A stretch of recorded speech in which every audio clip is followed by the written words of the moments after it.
pequeña mano que te acaricia, un simple paseo, sonrisas, lágrimas, unos primeros pasos torpes y dubitativos. Los primeros amores que suelen acabar en el primer desamor. Miedos de no saber si estarás a la altura, responsabilidad, coraje, el orgullo mutuo de una graduación o el poder incorporarse a un primer trabajo. Y la vida sigue implacable hasta que esa vida que está en tus manos llega a volar sola y a veces se acaba convirtiendo en lo que tú fuiste. En compañía y cuidado para cuando se va acercando la hora de despedir la tuya. Esto es la vida. La vida es amor. Pero a veces no es tan fácil. Y esa misma vida maravillosa te pone en situaciones muy complicadas, situaciones que te colocan en circunstancias por las que nadie debería pasar. Consideré el aborto en el 2023. Bueno, yo aborté este año, en el 2024, y fue en junio más o menos. Mi situación laboral en ese momento no tenía trabajo, solo contaba con un solo sueldo, que era el de mi esposo, y teníamos que pagar el alquiler del piso y teníamos a cargo 2 niños. Y ahí fue donde consideré el aborto. Mi situación económica no es buena. Pues aquí yo con mi pareja vinimos de ilegales. Bueno, mi marido reaccionó de una forma que no se lo esperaba y me dijo, no sé, no estoy de acuerdo en querer tenerlo y no estoy tampoco de acuerdo en querer que tú lo abortes. Entonces él estaba muy confundido y mi familia, mi mamá estaba... que sí, que tuviera al bebé. En ese momento pues me preocupé demasiado porque también vivimos, como diría en Perú, arrimados en una habitación, entonces es complicado y pues incluir a alguien más, pues a mí me estresaba la idea de pensar en eso, de estar ahí encerrada otra vez. Mi matrona me dijo que me iba a sacar una cita con la trabajadora social del centro de salud para que yo aborte, porque me veía preocupada y que mi situación pues no era buena y que lo mejor era pues abortar. Ahí a los 2-3 días me tocó cita con la trabajadora social del centro de salud y pues ella me dijo que no me preocupe, que bueno, que ella iba a darme cita en la clínica Dator para que aborte y que todo esté bien. O sea, que no me preocupe, que no pasa nada. Y claro, entonces ella me dijo que esté tranquila y que lo más razonable era abortar. Para mí fue muy duro tomar esa decisión porque soy una madre, tengo 2 hijos y yo dije no puedo ser que le vaya a quitar la vida a una bebé porque ya tengo 2 bebés. Antes de entrar pues estuve escuchando música para distraerme, la verdad no quería pensar mucho o sobrepensar las cosas. La verdad que tenía los cascos a volumen muy muy alto, no quería escuchar a nadie tampoco. Y pues creo que sí, fui, todo estuvo pues muy tranquilo, las chicas pues son más frías al hablarte y siempre te están calmando y calmando, que tranquila, que tu decisión está bien, que nadie te va a juzgar, nadie te va a decir nada, que está bien, que sigas adelante con el aborto, pues, ¿no? Los amigos, una amiga era la que estaba apoyándome, los demás me decían estoy totalmente de acuerdo a que lo abortes. Pues en ese momento acudí a servicios sociales a ver si me podían ayudar porque claro, cuando me enteré que estaba embarazada, una amiga me dijo ve a servicios sociales porque te tienen que apoyar. Yo fui a servicios sociales y la trabajadora social mía me dijo de que ellos no tenían ayudas para dármelas y que ella en lo que me podía ayudar era con lo del aborto de la bebé, que estaba totalmente de acuerdo en pagarme una clínica para que yo acudiera a hacerme el aborto. Yo no tengo papeles, lo que tengo es pasaporte, entonces cuando yo vine embarazada de Gela ya tenía pues 6-7 meses. me hicieron un papel que es el DASE que se le da a los extranjeros. Es una seguridad social, pero es para extranjeros. Claro, como Gela ya estaba más grande, yo quería sacarme un seguro, o sea, el mismo papel, quería sacármelo, pero me decían que no podía porque no trabajaba.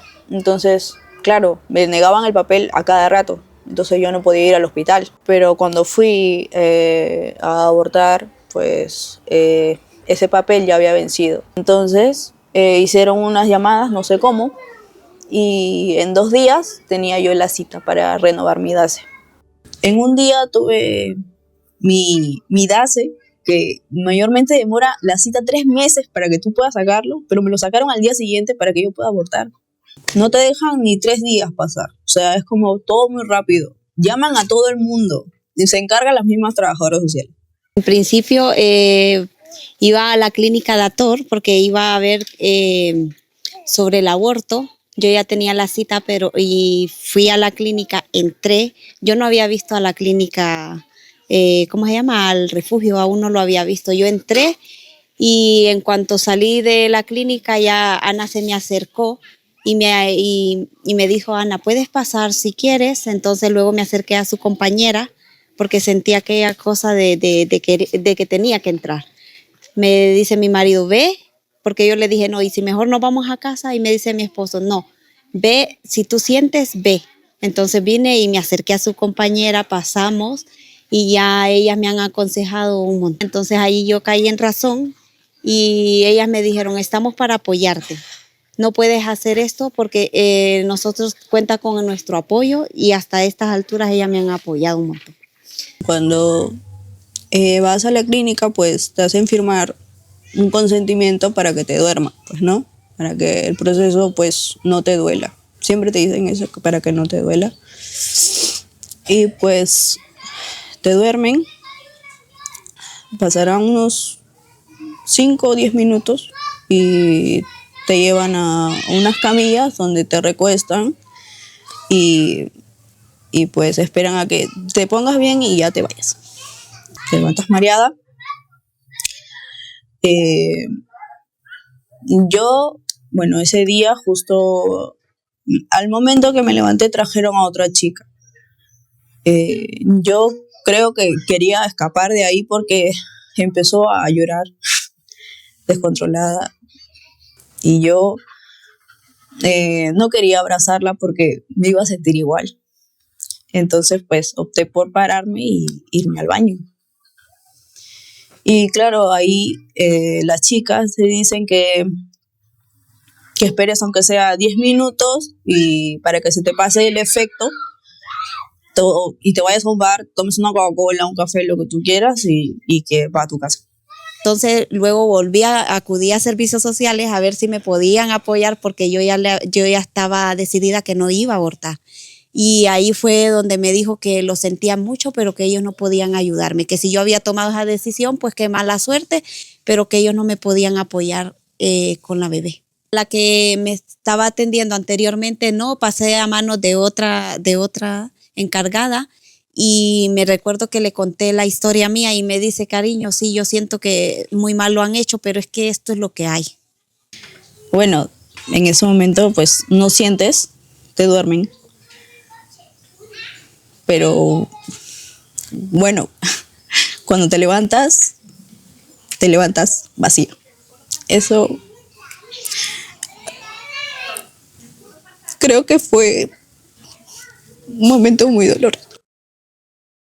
Nunca me he arrepentido porque para mí esto es una felicidad ahora. Al principio sí lo pensé, pero ahora soy la mujer feliz. A veces la situación te empuja y claro, yo en ese momento solo pensaba en dinero, que el dinero no me iba a alcanzar y pues tenía que hacerlo. Claro, pero siempre hay una salida. Si pudiera volver el tiempo atrás, pues no me hubiera puesto ni los cascos, además, ni los hubiera llevado. Porque creo que en el mismo camino, pues, te vas arrepintiendo. Y claro, es normal. Pero en ese momento, pues, yo llevaba los cascos principalmente por eso, porque no quería arrepentirme y volver a casa.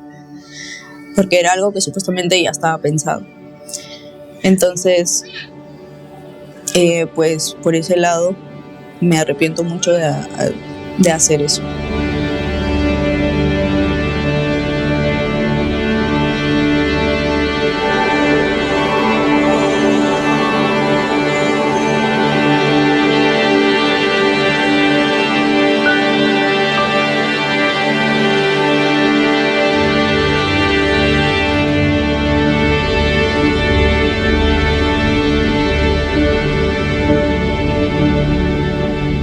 Estoy casada, tengo 2 niños, bueno, tengo 3, pero una niña yo espero que esté en el cielo, que me quedé embarazada de gemelas idénticas, es decir, que compartían la misma bolsa.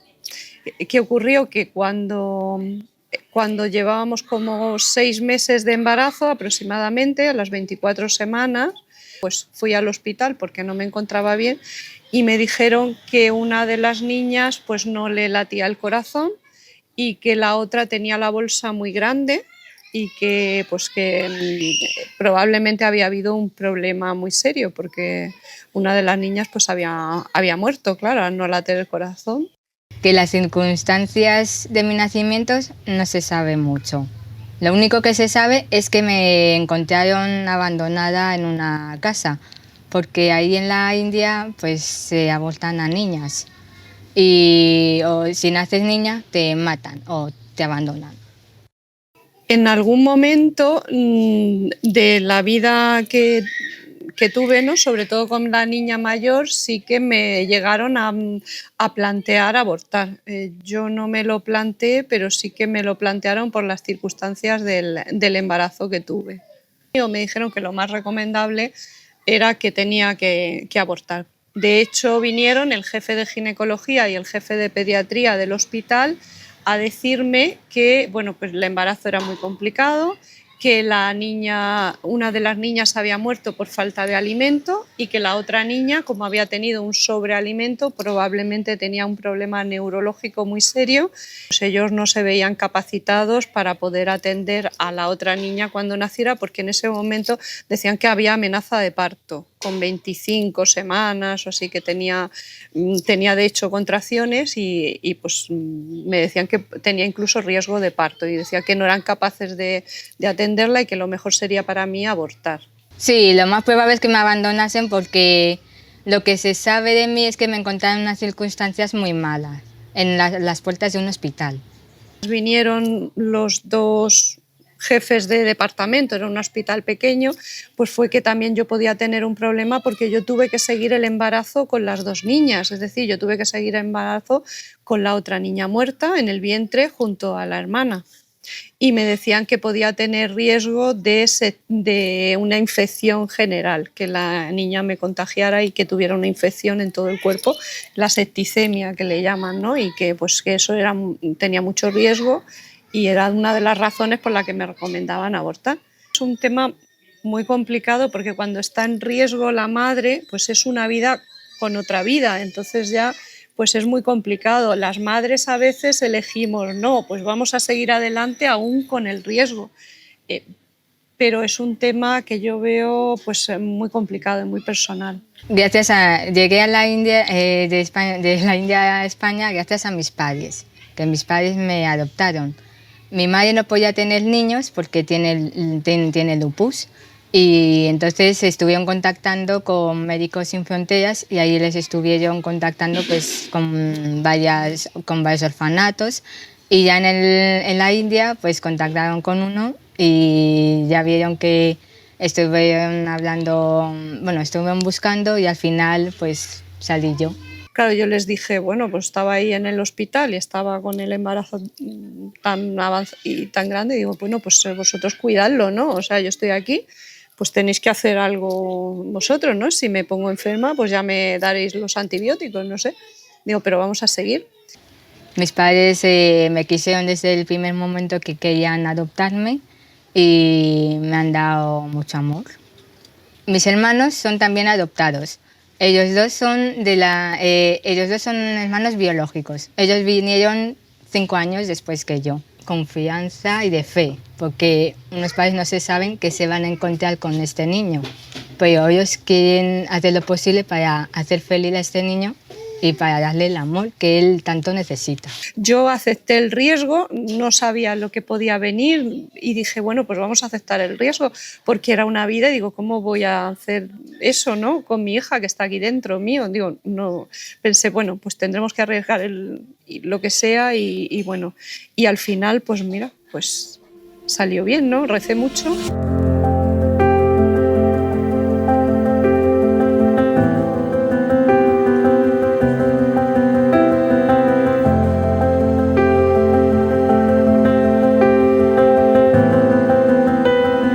Creo que es un paso para, bueno, más que todo concientizar sobre lo que te lleva a abortar. Porque mayormente uno no quiere, pero es la situación la que te empuja. Y más que todo, pues, el no tener apoyo también te empuja el doble. Tendríamos que concienciar a la gente y informar a las mamás pues, sobre las adopciones. Siempre que es verdad que muchas me dicen, es que yo no quiero que mi hijo sufra, que esté con otra familia que no es la suya, no sé qué, ya, pero también si tú no puedes tenerlo o lo que sea, pues nosotros te vamos a dar esta ayuda, tienes esta opción, te vamos a ayudar en lo que sea. Que no lo hagan, porque eso es, si yo compensarlo, siento un dolor, y ya las mamitas que lo hacen, yo creo que es una vida de no existir mejor. Entonces yo las aconsejo que mejor acudan a las iglesias, porque servicios sociales lo primero que les va a decir es que no, les van a cerrar las puertas. Entonces yo preferible que vayan a una iglesia, que las apoyen y que les hablen, hombre, estamos nosotros, si me toca dar una azúcar, pues la doy. Porque yo prefiero apoyar a una mamita porque yo estoy en esas condiciones y no me gustaría que esa otra mamita se le cierren las puertas.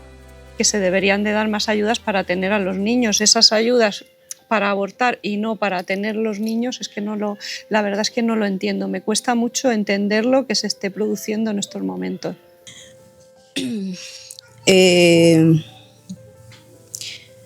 Creo que hubiera querido pues apoyo económico que mayormente todos piden, porque con un niño pues se gasta los pañales, la leche, de vez en cuando pues la ropa también es importante. Entonces este tema no hay que pensar en caliente, digamos, porque siempre hay que darle muchas vueltas. Porque mayormente las personas que te aconsejan a abortar te dicen que es un proceso muy, muy rápido, eficaz y sobre todo que no te vas a acordar. Y no es así. Si tú no quieres a ese niño, si tú no aceptas el embarazo, pues lo más lógico es darle una adopción. Porque para mí me parece mucho peor que él matar a ese niño que darle una adopción.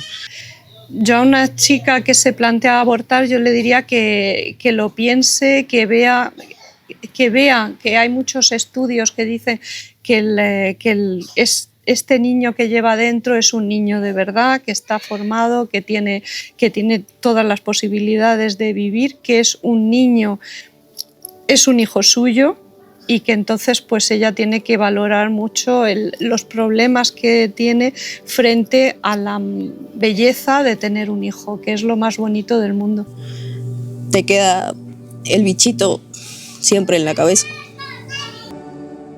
Desde que en 1985 se despenalizara el aborto en España, se han llevado a cabo una serie de planes y políticas que han fomentado lo que no deja de ser el quitar la vida de alguien que no se puede defender.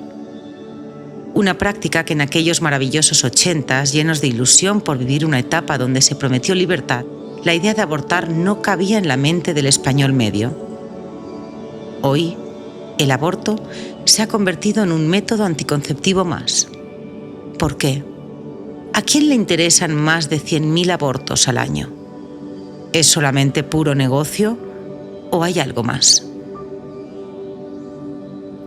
Yo considero que la vida humana empieza desde la concepción, pero no es solo yo, son soles, sino el conjunto de los científicos que investigan la vida humana y el desarrollo embrionario y la genética y la embriología, ¿no? Es decir, desde la unión de los gametos se crea un nuevo individuo, un nuevo ser, que es lo que llamamos el huevo cigoto, ¿no?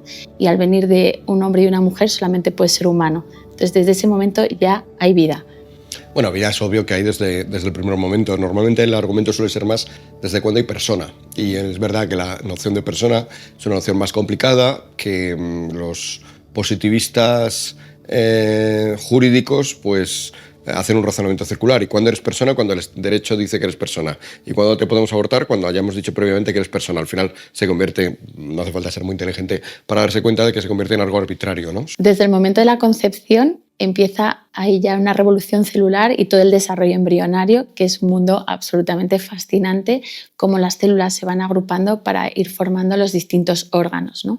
Entonces, por ejemplo, se sabe que a los 21 días de vida de ese embrioncito, de ese huevo cigoto, ya se empiezan a agrupar las células del corazón y empieza ya con actividad cardíaca y latido cardíaco. 21 días. Es verdad que incluso con contradicciones, un ser concebido ya en su primer día de vida, ese ya tiene derechos como por ejemplo el de herencia, que solamente se reconocen a personas, por lo tanto el ordenamiento jurídico está reconociendo que es una persona, pero luego en otros casos, como es el caso del aborto, se le está reconociendo que no. Entonces, todos esos cambios que están ocurriendo en el embrión, nosotros somos capaces de verlos mediante una ecografía, ¿no?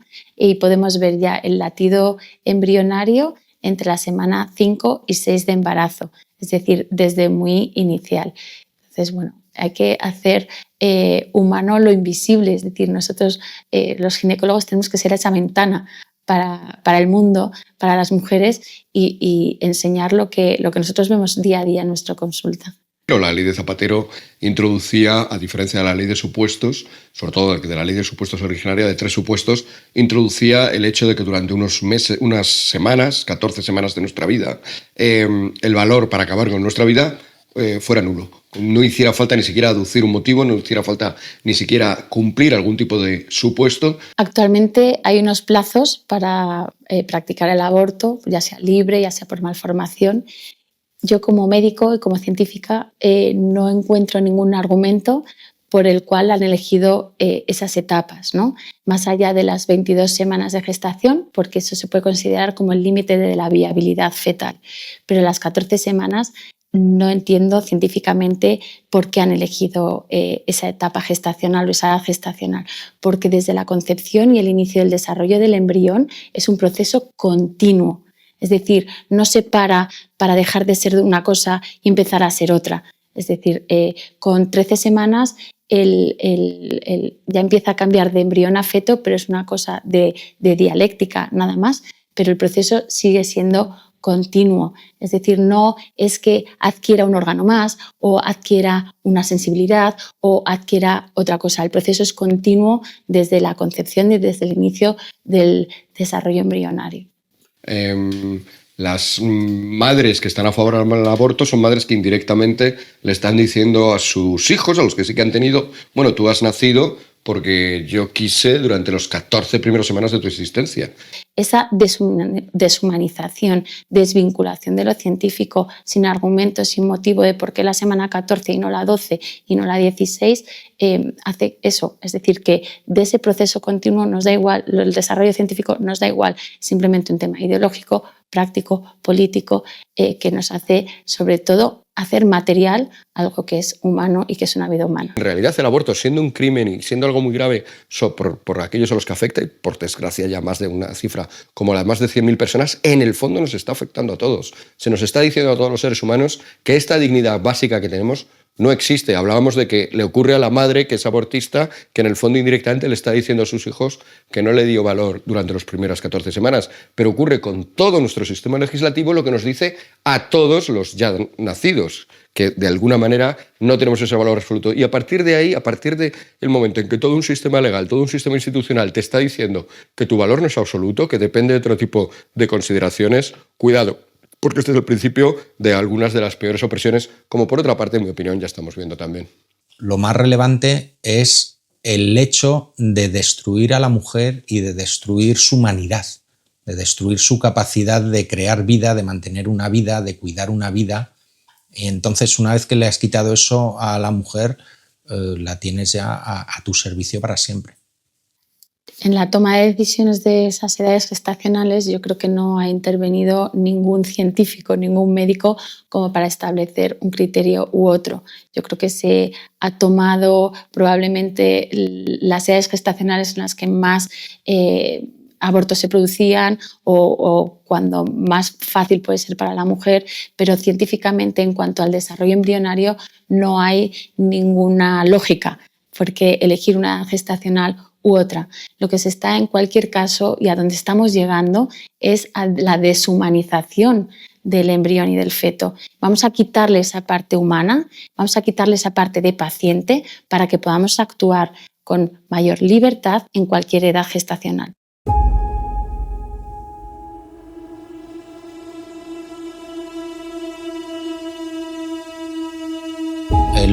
El último dato actualizado es un informe que publicó la Organización Mundial de la Salud hablando de que había 73 millones de abortos anuales en el año 21. En el caso español, bueno, el último año del que tenemos datos es el 2023, donde se produjeron 103.097 abortos en un año. Para tenerlo en perspectiva, en ese mismo año nacieron 322.000 niños. Lo que viene a decir es que prácticamente el 24 y pico % de los embarazos acabaron en aborto en España. Desde que se recogen los datos, a partir del año 88, en España se han realizado 2,78 millones de abortos. Es como si cogemos a toda la población de Castilla-León más Santander, más Cantabria, y la eliminamos. Por eso yo creo que cuando te encuentras con algo muy absurdo, en realidad no es absurdo. En realidad te está revelando algo. Y yo creo que lo que nos está revelando es eso, que nuestra sociedad, que nuestra manera de pensar está construida sobre esa idea de libertad que incluye el exterminio de otro, pero que en el fondo además implica que nadie se cree del todo que la vida sea valiosa. El aborto en España, trágicamente, se está considerando como si fuera un método anticonceptivo. De los 103.097 abortos del 23, para 69.065 mujeres era su primer aborto, la primera vez que pasaban por una clínica. Para 22.563 ya era el segundo. Para 7.268 el tercero. Para 2.456 el cuarto. Para 943 el quinto. Y para 802 el sexto o más. De esas 802 mujeres que prácticamente se establen todos los años, 246 vivían en pareja y tenían ingresos propios. 226 vivían en pareja pero no tenían ingresos propios. De esas 802, solo hay 57 que declaran vivir solas y sin ingresos propios. O sea, yo no creo que sea un tema de dinero ni de situación económica. Ese sentido un poco tontorrón del pasárselo bien, del estar meramente disfrutando por disfrutar, se pierde. Por lo tanto, hacemos hincapié en eso y cuando nuestra vida va a dar muchos problemas a alguien, o alguien piensa, mejor dicho, que le va a dar muchos problemas, que sería la madre o la familia, o cuando en nuestra vida, al final de se justifica el aborto, o cuando en nuestra vida, al final de ella, pues empieza a darnos muchos problemas a nosotros mismos por la vejez y también al resto de nuestras familias, también se fomenta que te salgas cuanto antes para que dejes de estorbar, que es la eutanasia.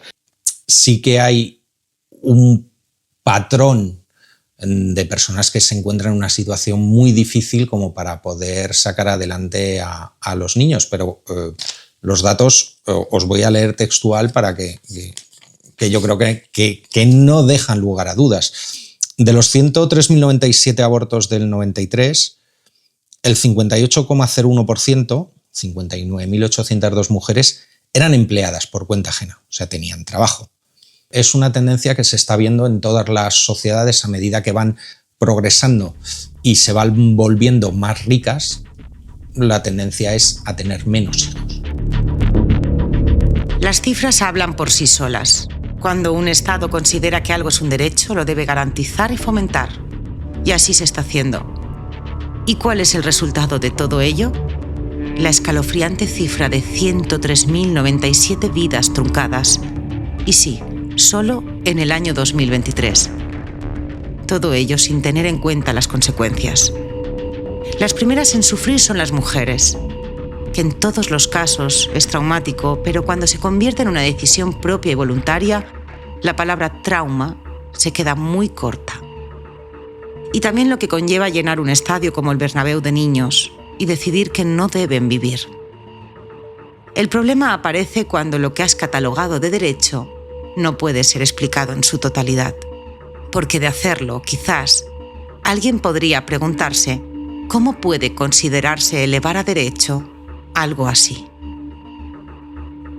Para mí, la existencia en nuestro país de un derecho a aborto libre hasta la semana 14 es un impacto y un cambio radical en nuestra sociedad, ¿no? El aborto ha corrompido a todas las sociedades donde está legalizado y donde está extendido.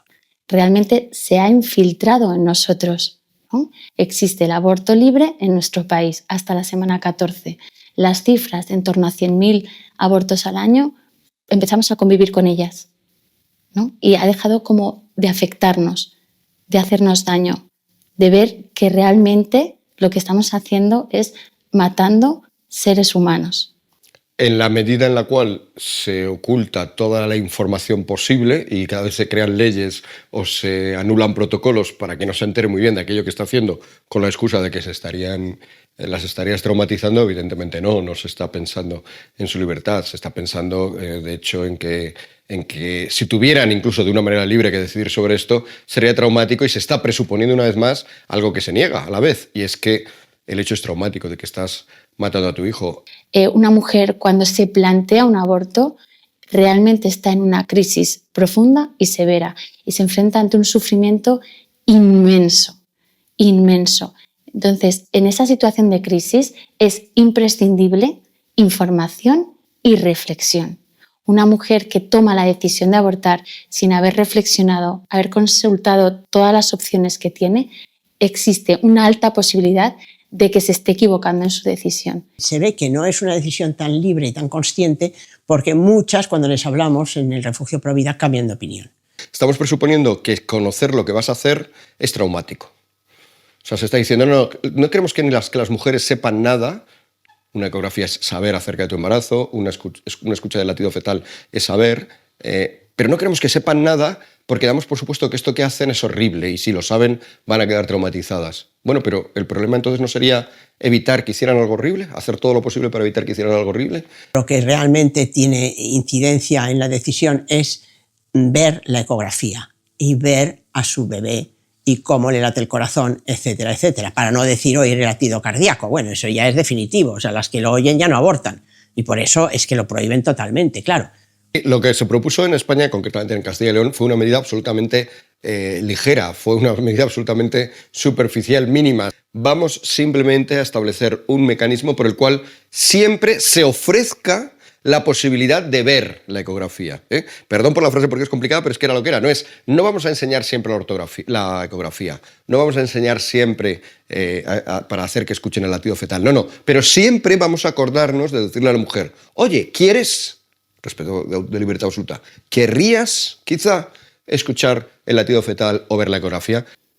En mi experiencia, que llevo ya casi 20 años asesorando a mujeres en riesgo de aborto, cuando tú les has ofrecido hacer una ecografía, la mayoría de las mujeres aceptan, porque muchas quieren esa información, quieren saber de cuánto están, si va bien, si no va bien. Y en mi experiencia, 9 de cada 10 mujeres que estaban pensando en abortar, cuando han visto la ecografía, han entendido qué es lo que está pasando en su cuerpo, cómo está creciendo ese embrión, que generalmente es en etapa embrionaria, deciden no abortar. Esta medida que solo daba libertad a las que querían tener esa libertad y a las que no, ni siquiera les sometían a esa experiencia de libertad, resulta que tenemos a un montón de personas que salen en contra de esta medida de una manera como si se les hubiera, como si se estuviera proponiendo una especie de torturas. Hay información muy importante que hay que saber. Por ejemplo, siente dolor el feto al ser abortado. El dolor del feto es fundamental conocerlo. Lo que ocurre realmente en un aborto, los tipos de aborto que hay, cómo se realiza el aborto. Cuando eso se lo explicamos a las mujeres que van a abortar, pues la mayoría se echan para atrás. Prohibido informar. Prohibido acercarse a entregar un folleto. Prohibido rezar. Prohibido dar alternativas. Prohibido explicar las consecuencias físicas y psíquicas de abortar. Prohibido decir que estás matando una vida. Intentar ayudar es delito. Informar, el gran tabú. Prohibido decir la verdad. Soy vegetora porque desde que decidí estudiar medicina lo hice porque me encanta el cuerpo humano, la salud y cuidar de las personas. Soy psicóloga desde hace muchísimos años, desde el año 77, y me he especializado en el síndrome postaborto porque, cosas de la vida, yo lo sufrí antes de abortar, cuando ya tenía cita en la clínica, iba camino de la clínica para abortar, y yo sufrí ese síndrome postaborto, luego lo he sabido, antes de ir a la clínica, y decidí no hacerlo. Cuando una mujer va a practicarse un aborto, se le explica que va a someterse a una intervención quirúrgica, firma un consentimiento informado y también probablemente de anestesia. No se entra, creo yo, suficiente en el detalle de las consecuencias que pueden tener. Tampoco se explica al detalle la técnica quirúrgica, porque de alguna forma se quiere proteger a esa mujer del trauma de lo que va a realizar. Es decir, que ya se está admitiendo que lo que se va a hacer es un acto violento, un acto contra su integridad física probablemente, con unos determinados riesgos, ¿no? Bueno, antes de abortar, la mujer tiene una lucha interna terrible. Se pasa deshojando la margarita día y noche, atormentada de no saber qué hacer, de barajar distintas posibilidades, del miedo que sufre, siente un miedo brutal ante el futuro, se siente muy insegura, normalmente es porque no tiene el apoyo de o sus padres o su pareja, y no encuentra apoyo en las amigas, porque como la sociedad ha hecho tanta propaganda del aborto, pues claro, le dicen que eso es un quiste, que se lo quite, que eso no es nada. En el caso del aborto no se entra en detalle. ¿Por qué? Porque se protege de alguna forma a la mujer de obtener información de todo ese proceso, que al final es un proceso desagradable, violento, en el cual se va a extraer de su cuerpo y de su útero a su hijo en desarrollo. No es consciente de lo que le puede pasar después, porque claro, cuando no lo has hecho todavía, no sabes lo que va a pasar después, porque no te lo cuentan. La técnica del aborto se puede distinguir hoy en día en dos protocolos, ¿no? O dos formas de practicarlo. Uno es el aborto químico, que es que te tomas un tratamiento, se administra un tratamiento que va a producir unas contracciones uterinas y un desprendimiento de la placenta o del trofoblasto, que es la placenta en su origen, para que se produzca una hemorragia y una expulsión del contenido intrauterino y, por tanto, del embarazo en su origen, ¿no? Cuando ya el feto tiene más edad gestacional, debido a que ya tiene estructuras sólidas como son los huesos, como ya tiene la cabeza, que tiene el cráneo más formado, es preciso e inevitable la fragmentación fetal para su extracción, ¿vale? Generalmente se empieza por las extremidades, que es lo más fácil, pues, de fraccionar y de extraer, después el cuerpo y por último generalmente la cabeza. Cuando el feto ya tiene una edad gestacional mayor, que podría ser pues un feto viable, ¿no? Por encima de las 24 semanas, lo que se produce es una dilatación y una provocación mediante fármacos de contracciones uterinas para que se produzca el parto. A mayor edad gestacional, ya por encima de las 30 semanas, generalmente es eso, se produce la muerte fetal o bien con una inyección de cloruro potásico o suero salino, lo que sea, para matar al feto y entonces provocar el parto con feto muerto. Entonces después se encuentran lo que yo digo, que es muy grave y es muy tremendo, que el niño se ha ido, pero que la muerte se ha quedado. La muerte se queda dentro. Ellas se sienten vacías, para empezar. Se sienten muertas en vida, que es lo que yo sentí ese día cuando iba a la clínica abortista. En los abortos quirúrgicos, pues, se pueden producir complicaciones propias de la intervención. Muchas veces lo que se produce es una hemorragia tras la realización del legrado, del aspirado o de la extracción fetal. Otras veces se puede producir, no es muy frecuente, pero puede ocurrir una rotura uterina o lesión uterina, ¿no? En algún caso pues, hemos visto pues, al fragmentar ese feto, trocearle, pues, que a lo mejor un trozo de hueso largo quede clavado en el músculo uterino, ¿no? Por ejemplo, un fémur, que ha ocurrido que se quede clavado en el músculo uterino, y eso pues, puede producir, como decía, una hemorragia, una lesión uterina. Pero bueno, estas cosas ocurren, la mujer debe saberlo. Es verdad que el porcentaje no es muy elevado, pero tienen que saber que pueden ocurrir. Los que tienen un aborto sobre sus espaldas y sobre su conciencia necesitan quitarse esa carga haciendo parecer que está bien hecho y que las demás también deben hacerlo. Entonces siempre es así. O sea, el mal se extiende mucho más rápido que el bien, porque necesita apoyos para sentirse bien, para luchar contra esa ansiedad que les produce su conciencia. Las lesiones uterinas pueden tener como consecuencia máxima y una hemorragia muy, muy intensa, pues que haya que extraer el útero, con lo cual esa mujer va a perder para siempre su capacidad para ser madre. Bueno, hay que plantearse si las mujeres que se someten a estas prácticas quirúrgicas para someterse a un aborto son conscientes de todos estos riesgos, ¿no? Para mí lo más impactante en mi experiencia de casi 20 años asesorando a mujeres en riesgo de aborto es cuando he visto mujeres que han abortado, porque también las he visto después, y que han tenido una consecuencia, ¿no? O una complicación y han perdido su oportunidad de ser madres luego. Entonces eso bueno, pues es una herida, ¿no? Porque ha sido como consecuencia una decisión tuya. Has matado a tu hijo y has perdido tu capacidad de ser madre para siempre. El síndrome postaborto es propio de los abortos provocados, insomnio, pesadillas. Pues mira, aquí tenemos un folleto de No Más Silencio que hicimos ya cuando empezamos a trabajar con este tema en el 2003, donde explica que algunos de los síntomas son comunes: pesadillas recurrentes, insomnio, flashbacks, recuerdos súbitos de la experiencia del aborto, dificultad para concentrarse, ira, aflicción, alucinaciones auditivas de un bebé llorando en este caso, ansiedad y estado hiperalerta, negación, represión, etc. Estos son típicos y comunes a los cuadros de trastorno de estrés postraumático.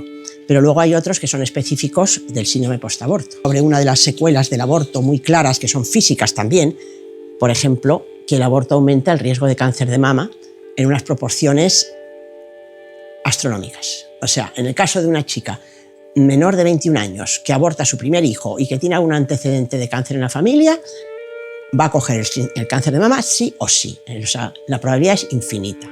Y, curiosamente, el mayor factor de riesgo, que es una diferencia brutal, que es este de aquí, es el aborto provocado. Y resulta que este lo eliminaron del estudio, ese factor, o sea, lo quitaron directamente del cuadro, y lo descubrió una doctora francesa, Nadine Andrieu, después haciendo un metaanálisis de todos los estudios que había sobre el tema, y descubrió que habían ocultado ese dato. Es clave que las mujeres dispongan de toda la información para poder elegir libremente. Es decir, si nosotros, la sociedad, la ideología, lo que quiere es ayudar a las mujeres a ser libres, que lo sean. Y para elegir libremente tienen que tener toda la información. Una ecografía previa para que vea cómo está desarrollado ese embrión o ese feto, eso significaría tener toda la información completa. Esto es lo que hay y esto es lo que vamos a hacer y lo vamos a extraer así. Muchas mujeres decidirían no abortar. El suicidio aumenta 3 veces más que la media de la población entre mujeres que han abortado. O sea, ese es uno de los temas tabú, de que no se permite socialmente hablar de los tratamientos postaborto, porque está mal visto que alguien las ayude. De hecho, a mí el Colegio de Psicólogos no quiso hacerme ni caso cuando les mandé la información de nuestra página web cuando empezamos, y cuando les ofrecí cursos de formación para psicólogos sobre este tema, es que no les importó para nada, no les interesa en absoluto.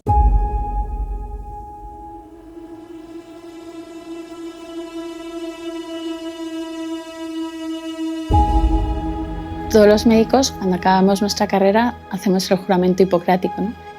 Y en el texto original se habla de que juramos no procurar la muerte, ¿no? Y también no procurar ninguna sustancia que sea abortiva, que al final es lo mismo, procurar la muerte, ¿no?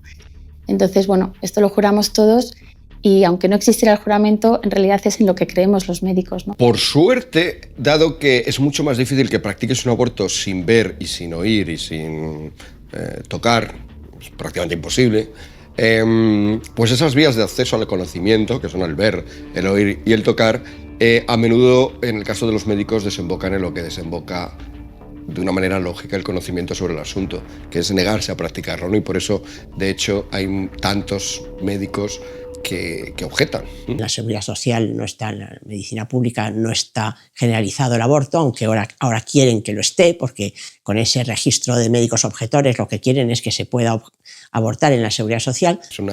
Es una mayoría y ocurre lo mismo, por cierto, con la eutanasia, ¿no?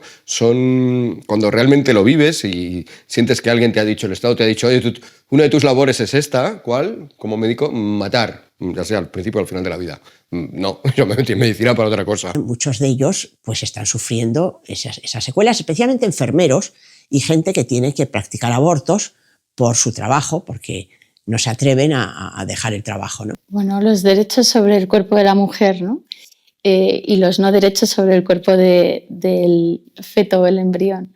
Bueno, la verdad es que los médicos, en especial los ginecólogos, sabemos perfectamente que hay un cuerpo independiente, ¿no? En crecimiento, en desarrollo. O sea, independiente quiere decir, no es un brazo de la madre, es decir, es otro ser humano que depende en cuanto a la alimentación, pero un recién nacido también depende de su madre en cuanto a la alimentación, es decir, son dos cuerpos individualizados. El embrión y el feto es un cuerpo individualizado, depende de su madre para crecer, por supuesto, de su útero, por supuesto, pero son dos cuerpos independientes, con lo cual nosotros sabemos perfectamente de esa existencia, por tanto, deberíamos defender todos los médicos, en especial los ginecólogos, los derechos de ese no nacido y, por tanto, de ese paciente embriofetal. Y hay un caso de un chico que salió en los medios, en las redes sociales hace unos años, y en varias entrevistas que le hicieron, de un enfermero de la Seguridad Social que tenía que hacer abortos por su trabajo y que tuvo que dejarlo porque no podía dormir, tenía unas pesadillas horribles y lo dejó, y dejó su trabajo. Y él daba testimonio de cómo sufría ese síndrome. O sea, que hay que destacar sobre todo ese factor y hacerlo muy loable. Es verdad que unos pocos, y no podía ser de otra manera, una sociedad que está olvidando el valor de la vida, pues unos pocos de repente dicen, no, yo lo que sé es hacer unas cosas con el bisturí y cortar aquí y tal y cual, y eso de la vida y tal, pues me queda un poco alto, y por lo tanto, si estos procedimientos que hago desemboca en un aborto o en meter ciertas sustancias en las venas de la gente, como, por cierto, la misma sustancia que se utiliza para las ejecuciones de la pena de muerte, ¿no? Si utilizando esas sustancias pues acabo con la vida de una persona al final de su vida, pues simplemente estoy haciendo mi función y estoy, de hecho, cobrando igual el sueldo, haga una cosa que la otra, y por lo tanto mi trabajo es cobrar el sueldo y ya está. Bien, esos pocos que están ahí sí que es verdad que nos pueden suscitar más dudas, ¿no?, sobre lo que hacen, pero en realidad yo valoraría más las personas que, saliendo, dado que el magma de la sociedad está diciéndonos en las leyes y los tribunales y los medios de comunicación y las series de televisión y los documentales, menos nos están diciendo, oye, esto es lo correcto, a esos médicos al final son solamente unos más de nosotros. En el momento actual, yo estimo que aproximadamente el 80% de los ginecólogos que practican su especialidad en nuestro país no estarían dispuestos a practicar abortos. Buscar apoyos, porque hay muchísimos médicos que son antiabortistas y si se unen y se apoyan unos a otros, pues pueden contra esto. Tiene que buscar apoyos, tiene que buscar asociaciones que le apoyen, tiene que protegerse y tiene que defenderse y unirse con otros. Entonces esto es un trabajo social que tienen que hacer, todos hacemos, buscar un colectivo que te arrope, y ellos también tienen que hacerlo. Un porcentaje intermedio que realmente no quiere incorporar la práctica del aborto en su práctica médica diaria, ¿no? Quizá ese porcentaje intermedio, ¿no?, es el que a lo mejor ahora se ve más presionado a tomar una decisión, ¿no? Porque esto no es o blanco o negro, pero si le hacen pertenecer a una lista o no, pues quizás ahí puede haber un cambio, ¿no?, en ese porcentaje. Quizás ginecólogos que no se plantearían nunca practicar un aborto, quizás ahora dicen, pues mira, como tengo que pertenecer a una lista, como si no, a lo mejor si me trata de forma diferente en mi servicio, pues a lo mejor se mueve ese porcentaje y quizá aumenta el número de ginecólogos que practiquen abortos, pero no porque lo crean realmente, sino porque el entorno le está invitando a hacer eso, porque a lo mejor mejoran sus condiciones laborales, o pues quién sabe, ¿no?, una plaza en un hospital público o determinadas ventajas, ¿no? Con ese registro de médicos objetores lo que quieren es que se pueda abortar en la Seguridad Social, pero también muchos de ellos pues están sufriendo esas secuelas. Se ha creado un clima de malestar en torno a esa actividad, ¿no? Hasta el punto que el objetor, incluso el residente objetor, el que dice yo no quiero aprender esto, yo no quiero estar, no entiendo la salud de la mujer en matar a sus hijos, pues se ha creado una situación también incómoda, incluso de violencia hacia ellos, ¿no? Cómo les obligan a participar, no, pues tú eres residente, tienes que aprender, tienes que estar en este proceso, no vale que aquí no queremos que vengan objetores, crear un ambiente desagradable para poder seguir practicando eso.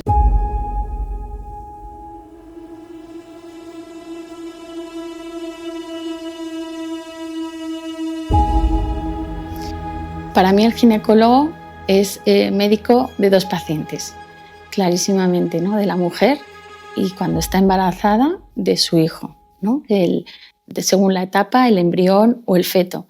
Entonces esto lo he ido descubriendo según aprendí mi especialidad y la verdad es que descubres un mundo maravilloso, ¿no?, el de la vida intrauterina. De hecho, la ginecología luego tiene muchas subespecialidades, ¿no? Y una de ellas es, por ejemplo, la medicina perinatal, la ecografía diagnóstica, es decir, hay especialidades propias de la ginecología que buscan el diagnóstico y el cuidado, ¿no?, de ese paciente embriofetal. De repente eres valioso solo a la medida en que das felicidad a los demás, ¿no? Y esto pasa por un razonamiento solidario. Sí, claro, tienes que ser solidario con la felicidad de los demás, pero hemos pasado de eso, de intentar protegernos de que alguien nos mate, a estar sujetos a la decisión de cualquiera que considera que no estamos aportando la suficiente felicidad. Pero no deja de ser relevante cómo esa medida efectivamente está acabando con todos aquellos que por algún motivo consideramos defectuosos. ¿Cómo que defectuosos? Es un mundo bastante... El que proponen todo este tipo de gente es un mundo bastante dantesco. Es clarísimo que hay un procedimiento eugenésico a nivel mundial para exterminar a los síndrome de Down y no solo a los síndrome de Down. Hay un rango muy grande de enfermedades, ¿no? Hay enfermedades cromosómicas, pues como el síndrome de Down, que sabemos que, que tiene mayor o menor penetrancia, mayor o menor gravedad, pero que desde luego no es una enfermedad incompatible con la vida ni que produzca una discapacidad enorme. Y hoy en día es el aborto por malformación más frecuente que se está realizando.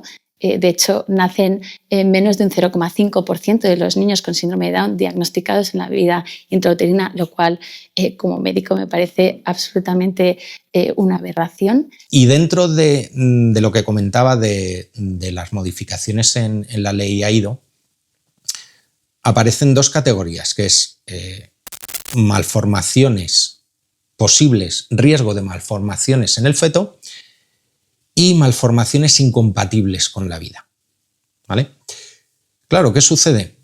El riesgo de malformaciones es que te hacen alguna de estas pruebas, pues la amniocentesis o te miran tal, pues mira, puede salir, podría ser, pero no es seguro. Hay muchos embarazos que han salido adelante a pesar de tener un pronóstico en teoría negativo y el niño ha salido perfectamente normal. Pero ya no hablamos solamente de esos defectos cromosómicos o de un labio leporino o de una agenesia de un brazo. Vamos a hablar ahora en concreto de enfermedades muy graves. Pues, por ejemplo, una anencefalia, ¿no? Que se sabe que esos niños o mueren intraútero o mueren a las pocas horas de nacer. O hablemos de una cardiopatía, una enfermedad congénita del corazón severa. O, hay muchísimas enfermedades que podrían llevar a la muerte del paciente embriofetal, o bien intraútero, o bien a las horas o días de nacer. Entonces, cuando hay ese diagnóstico, prácticamente la mayoría de los ginecólogos conducen la actitud hacia el aborto, ¿no? Que efectivamente se podría comparar con la eutanasia, ¿no? Es decir, oye, pues esto no tiene solución desde el punto de vista médico-científico, acabemos con la vida aquí, acabemos con el sufrimiento, ¿no? Pero está totalmente demostrado, uno, que el embrión o el feto, generalmente son fetos, ¿no? Porque se diagnostican en etapas de la gestacional más avanzadas, fisiológicamente sufre menos con una muerte natural, clarísimamente, ¿vale? Y mucho más violento es una muerte provocada por un aborto. Y la madre, está también demostrado que el duelo por la muerte de ese hijo enfermo es mucho más saludable a nivel psicológico y psiquiátrico cuando se produce una muerte natural.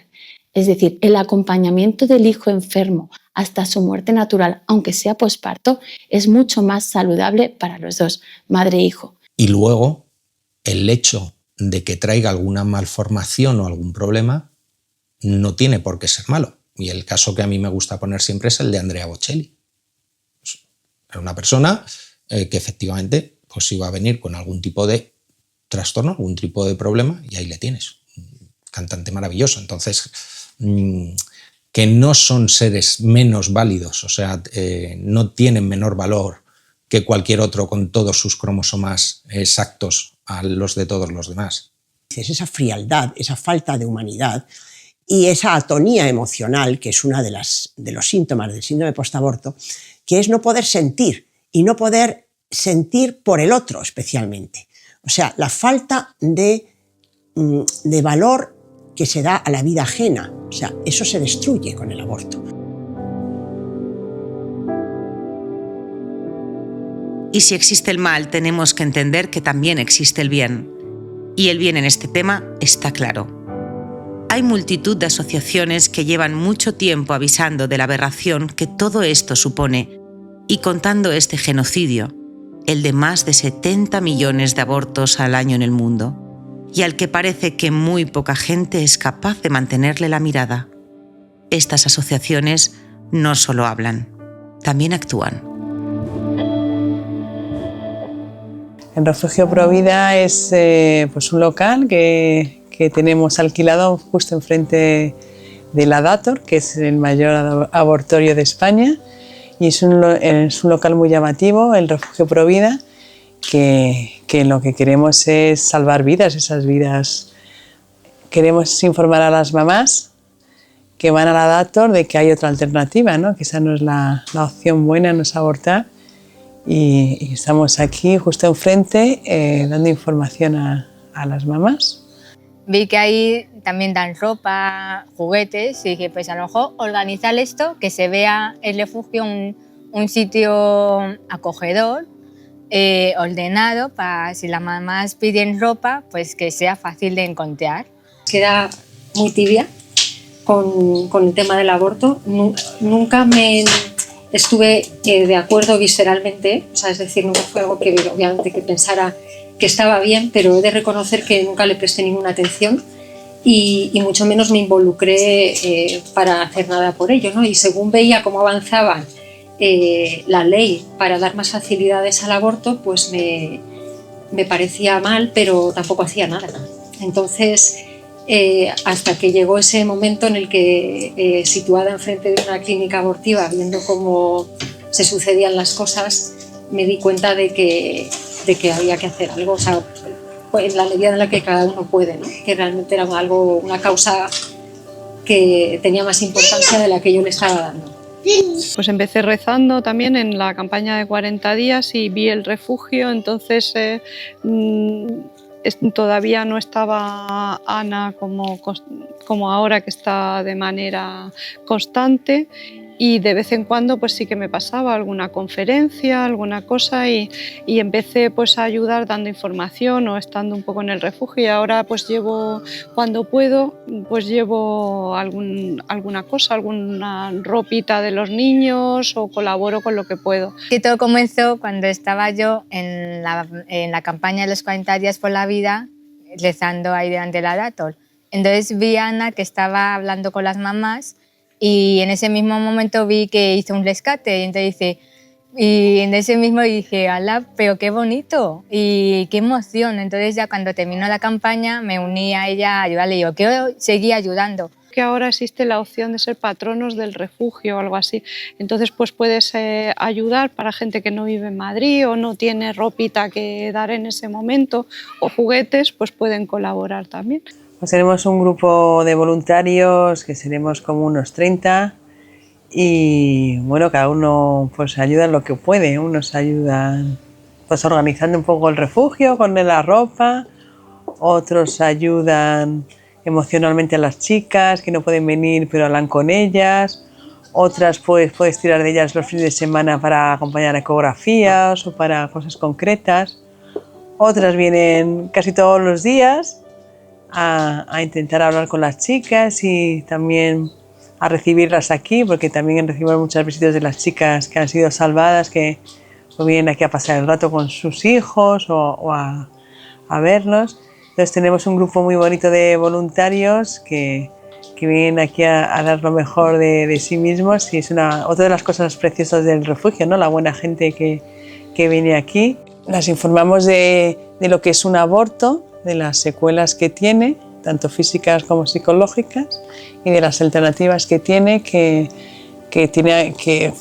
para que no aborten, las alternativas que existen, que es tanto dar al niño en adopción, las ayudas que existen, que la mayoría no conocen nada. O sea, cuando por ejemplo cojo una mamá y la llevo a un centro de ayuda de mujeres embarazadas, se quedan alucinadas como diciendo, ay, no sabíamos que existía esto, ¿no? que había tanta gente. Y yo siempre les digo, sí, mira, está este local que además lo paga gente que quiere que tu hijo esté vivo, ¿sabes? O sea, me están pagando a mí y están pagando este local. Hay un montón de gente que quiere que no abortes y hay un montón de asociaciones que te van a ayudar y un montón de gente que si le cuento tu caso te va a ayudar.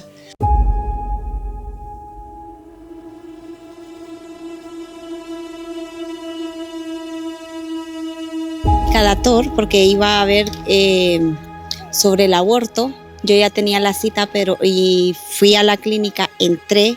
Yo no había visto a la clínica, ¿cómo se llama? Al refugio, aún no lo había visto. Yo entré y en cuanto salí de la clínica ya Ana se me acercó y me dijo, Ana, puedes pasar si quieres. Entonces luego me acerqué a su compañera porque sentía aquella cosa de que tenía que entrar. Me dice mi marido, ve, porque yo le dije, no, y si mejor nos vamos a casa, y me dice mi esposo, no, ve, si tú sientes, ve.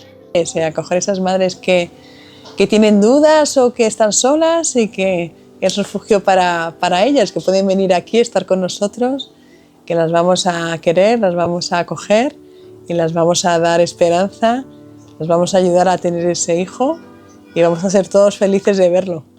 Desesperada, y ahí como que me han quitado un peso de encima y ellos me explicaron del aborto, de que es una vida la que yo tenía dentro de mí. Entonces ahí yo caí en razón y ellas me dijeron, estamos para apoyarte, no puedes hacer esto porque nosotros cuenta con nuestro apoyo, y hasta estas alturas ellas me han apoyado un montón. Que un hijo es lo mejor que te puede pasar en la vida, o sea, que es la alegría de tu vida, y que piensen un poco, ¿no? Porque vienen un poco ciegas pensando que como quitarse el problema, y no se van a quitar el problema, o sea, van a tener un problema mucho mayor que el que tenían, no van a arreglar nada. Van un poco perdidas a veces también, incluso cuando salen, que ya se supone que deberían de saber a dónde van.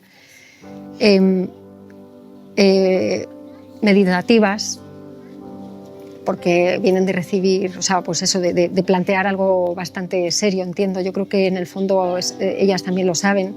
Con mucha delicadeza las digo, a veces me presento y les digo que estamos aquí ayudando a las mamás embarazadas, les digo. ¿Cómo me voy a aproximar a ella precisamente sin violentarla? Y lo primero es discernir si va o no, y luego pues cómo puedo hacer para acercarme a ella de una forma lo más dulce posible, sin violentarla, e intentar ser bien recibida para poder ofrecerle la información que le queremos ofrecer. Hablar, pues ya hablamos, entonces me cuentan un poco pues su circunstancia personal, es que tengo dos, es que tal, es que... cada uno su circunstancia, intentamos pues ayudarlas, ¿no? Decirles que esa no es la solución del problema, no es abortar. Nada. Y que yo le dije, pero es una vida la que tengo, tú tranquila que eso es un, ¿cómo es que le dicen ellos? Bueno, no sé, ya allí sí no me acuerdo. Un feto, ¿no? Sí, entonces eso no es una vida, dice, es un feto, eso se saca y ya está. Entonces, cuando yo fui al refugio, ya me explicaron y yo dije, no, es una vida la que tengo dentro de mí. Folletos que tenemos, uno que explica muy bien qué es un aborto y luego todas las secuelas que tiene psicológicas, emocionales, físicas, afectivas, ¿no? Con la pareja también, que mucha gente no es consciente, ¿no? De todas las ramificaciones que tiene. Y luego está también el folleto donde vienen todas las asociaciones que dependiendo de las zonas de Madrid donde vivas o dependiendo del enfoque, ¿no? Que se le quiera dar a la ayuda, pues es que hay muchas asociaciones. Entonces les ofrezco los 2 folletos para que se los lleven. En caso de que todavía no hayan abortado, que los mediten, que lo consideren, si es que no quieren tomar la decisión ya de ir a ver la ecografía, que es lo siguiente que se les ofrece. Es preguntarles si han visto al bebé y la verdad es que bueno, la mayor parte de las veces no lo han visto. Siempre me dicen, no he visto nada, no me han dejado ver nada, ¿no? Entonces, ¿quieres verlo? ¿Quieres ver si está bien? Ayer en los programas, esta semana ha habido bastante un poco en todo esto, dicen que se las fuerza a escuchar el latido del corazón y la realidad es que no se les fuerza nada, se les ofrece ver al bebé y escuchar el latido. Y te dicen que sí, cuando se las lleva es porque ellas mismas te lo piden, porque no se les ha enseñado en la clínica de la que acaban de salir. Sí condiciona mucho, porque claro, ya escuchas los latidos y pues eso, aunque quieras, pues te llena mucho, porque sabes que está ahí dentro, como un pez. Pero bueno, lo que pasa en la Dator es que no te ponen el sonido. De hecho, ni te enseñan la ecografía. Solo ellas lo ven. Bueno, la chica que está ahí, solo ella lo ve y te dice cuánto tiempo tienes y puedes abortar o no puedes abortar. Y muchas, claro, van a verlo y cuando ven lo que tienen dentro, que no son una gestación, como dicen ellos, o un cúmulo de células, que ven que se mueve, que tiene su corazón, que le late el corazón, que se mueve, pues se conmueven y la mayoría de las que ven la ecografía pues siguen con el embarazo.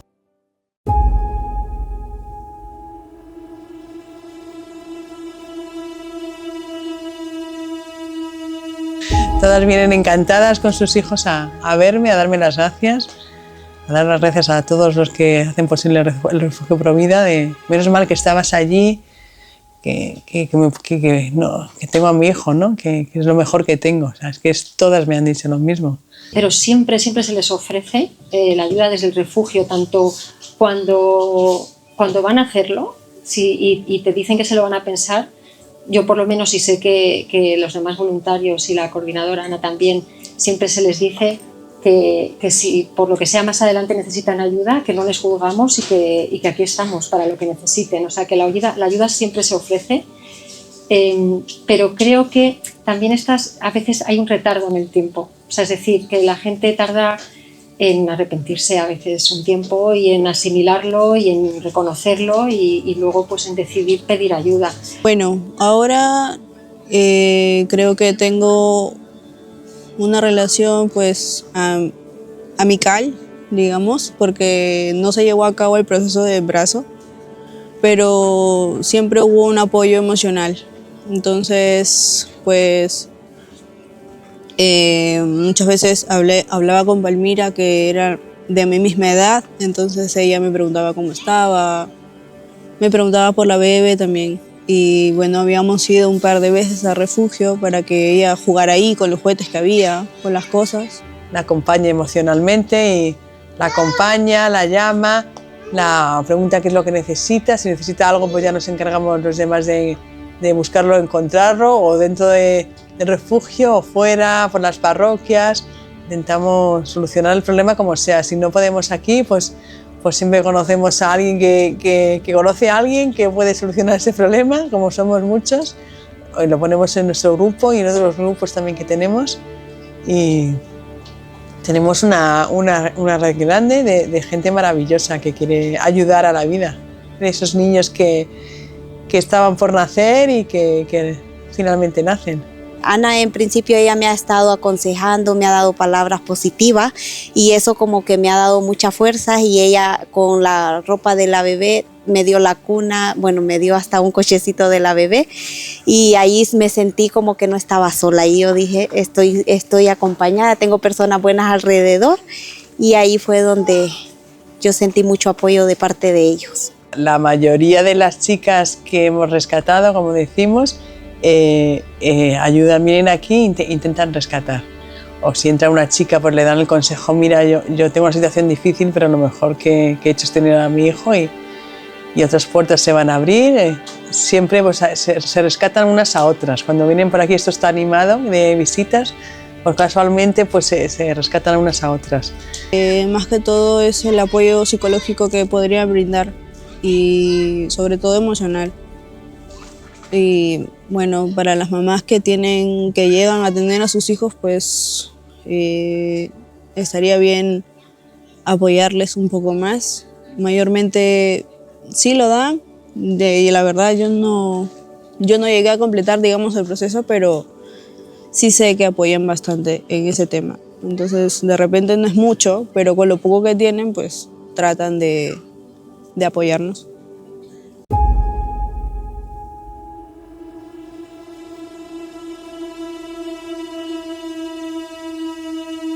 Todos los días pasa la cartera, todos los días me insulta, me intenta insultar si cruzo la mirada con ella.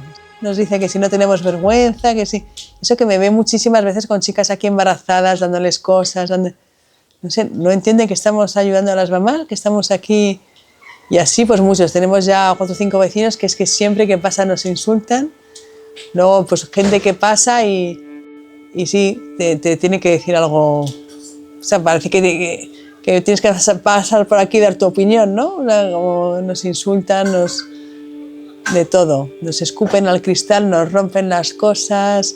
Realmente la que me siento acosada soy yo. O sea, porque yo estoy aquí, que queremos ayudar, no nos metemos con nadie y todos los días surge alguna cosa. Los refugios están por todas partes. La persona que por supuesto es fantástico, ¿no? Que tengas un espacio, que tengas un local y por desgracia van a intentar prohibirlos y van a intentar dificultarlos cada vez más. Pero fijaros que lo que he dicho antes, el solo edificio o refugio que significa nuestro propio cuerpo, nuestra propia presencia, nuestro propio estar allí, una sola persona rezando delante de una clínica ya altera absolutamente el espacio, ya constituye otra columna de esa catedral, ya está diciendo yo estoy sosteniendo aquí la dignidad del mundo entero, ¿no? Y como una columna lo estoy lanzando además hacia el cielo. Y esto efectivamente de nuevo es algo que pone muy nerviosos, ¿no? Problemas del refugio, pues es un poco la persecución diaria de todos los días, que nos insultan y dicen cosas feas de nosotros, también en los medios, ¿no? Que también nos afecta un poco a los voluntarios, ¿no? Pero bueno, intentamos fijarnos en lo bueno, ¿no? Cuando hablan mal de nosotros, pero ese día hemos rescatado una mamá o han venido 3 mamás a vernos o hemos tenido aquí una merienda. Dijimos, bueno, ¿qué más da, no? Que hablen mal de nosotros. Hay unas directrices clarísimas que promueven el aborto y que promueven la falsa libertad de la mujer para pues, desprenderse de su hijo. Más problemas, pues también el económico, mantener esto, el alquiler de esto y mantenerme a mí, pues es mucho dinero y todo el mantenimiento de los gastos de seguridad y de todo, pues también es dinero, es costoso, que lo pagan los socios de Hazte Oír, ¿no? Con sus pequeñas aportaciones. Y bueno, ¿qué más problemas tenemos en el refugio? Pues es un poco la persecución, ¿no? Tanto a pie de calle, con la gente que se mete con nosotros, como en los medios, ¿no? Que hablan como que somos unos criminales, cuando simplemente estamos ofreciendo ayuda y estamos aquí disponibles para que cualquier madre que tiene dificultades pueda tener a su hijo. Lo único que queremos es allanar el camino para que pueda tener a su hijo y ser feliz con su hijo.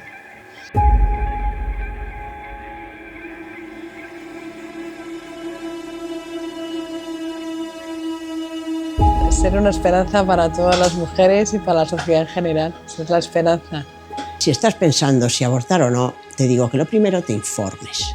Eso es lo más importante. Para tomar una decisión libre tienes que estar informada. Si buscas información veraz, te vas a encontrar lo que es un niño en gestación, lo que es el procedimiento de aborto que te van a hacer y lo que son las secuelas del aborto, lo que es el síndrome postaborto.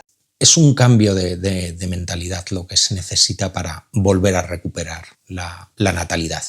No hay nada mejor que dar vida, porque es lo que nos hace felices, y dar amor. Y siento que sí, con mi mensaje muchas madres van a tomar una decisión correcta. Y el desamor lleva a la muerte no solo del niño, sino de quien lo causa. Con que no entres en esa espiral de muerte, porque te va a tragar y la muerte se queda dentro. El niño se va, pero la muerte se queda. Pues le diría que lo piense un poco, aunque sea una semana o 3 días, no importa, pero es que es así. Habría que pensarlo un poco más.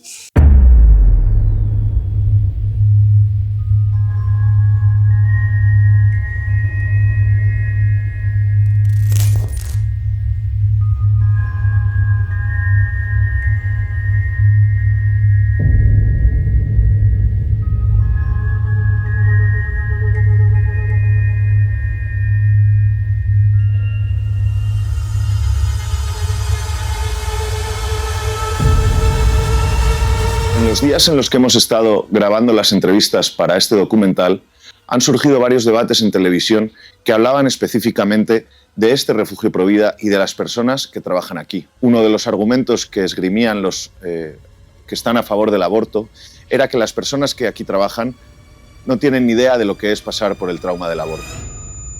Empecé a venir de voluntaria porque quería ayudar a las mamás a que no hicieran lo que yo hice, que fue abortar hace 20 años. Y pues eso, no quiero que nadie pase por lo que yo pasé, que vayan allí sin pensar y que no tengan otra alternativa. Quiero ayudar a las mujeres a que no tengan ese sufrimiento de haber matado a su hijo. Yo vivía un poco alocada y la verdad que no lo pensé. La gente que me rodeaba me decía, esos son grupo de células, la verdad que no lo pensé. No es que le quiera echar la culpa a los demás, pero realmente es que no lo pensé, me di cuenta cuando lo hice. En mi caso fue instantáneo, sí. No podía dejar de llorar. Y un vacío tremendo, ¿no? De que había hecho lo más horroroso que podía hacer, ¿no? Y lo sigo pensando, que de las peores cosas que se pueden hacer. Y por eso estoy aquí. Yo estoy aquí para que otras mujeres no hagan lo que yo hice. No porque vaya de listilla, ni porque... Y por eso tengo una situación privilegiada de estar aquí, de poder ayudar a otros niños que nazcan, y también que no las voy a juzgar, porque yo he hecho lo mismo que van a hacer ellas o que han hecho. En eso veo que soy la adecuada para estar aquí, porque sí que veo que otras personas no lo entienden, ¿no? Que pues una chica pueda llegar a hacer eso, ¿no? Pero bueno, en mi caso desgraciadamente las puedo entender y estoy aquí para consolarlas y sobre todo para animarlas a que no lo hagan, ¿no? Con todas las que hablo les cuento mi testimonio y les digo que se van a arrepentir toda su vida, que toda su vida van a llorar ese hijo, aunque ahora no lo vean, pero que eso va a salir antes o después, se van a dar cuenta de lo que han hecho y van a sufrir. Y en cambio, pues tener a su hijo es lo mejor que pueden hacer, o sea, tener un hijo es el mejor regalo de la vida, es lo mejor. También puedo dar testimonio de eso, ¿no? De mis 4 hijos, que es lo mejor que me ha pasado en la vida. Y eso que he tenido historias, bueno, no ha sido muy ordenado, pero es lo mejor que puedes hacer, ¿no? Tener a tu hijo y verle crecer, y es la mejor alegría de la vida, ¿no? Que se lo digo a todas, o sea, es lo mejor que hay. Tenemos varias voluntarias que están ayudando también por lo mismo, porque han pasado por un aborto. También tenemos gente que ha acompañado a una chica a abortar y que también se siente culpable, y un poco como queremos resarcir esa culpa que tenemos, como ayudando a las demás.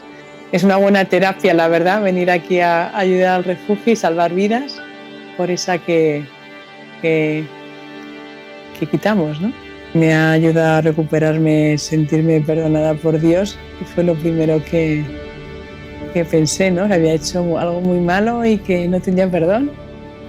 Pero gracias a Dios que yo siento que me perdona, que Dios me quiere aún con todo. Y también me ha estado ayudando mucho esto, a ayudar a las demás mamás, ver a los bebés. Y animo también a otras chicas, que sé que hay muchísimas como yo, que nos da mucha vergüenza hablar de esto porque es muy duro, ¿no? Hacerlo público, pues a venir aquí a colaborar en el Refugio Provida, que uno se siente muy bien, ¿no? Ayudando a los demás y evitando esas muertes y viendo la vida de los bebés, que es muy terapéutico para todos, para todas nosotras. También el amor que hay entre los voluntarios, pues es terapéutico. Se ven muchos milagros, ya aparte de los bebés, pues cosas que pasan, de que uno se encuentra con otro, de que a una le surge un curso, cosas como milagrosas que no esperas que puedan pasar, ¿no? Y pasan en el Refugio Provida. Me lo dice mucha gente, el refugio es milagroso.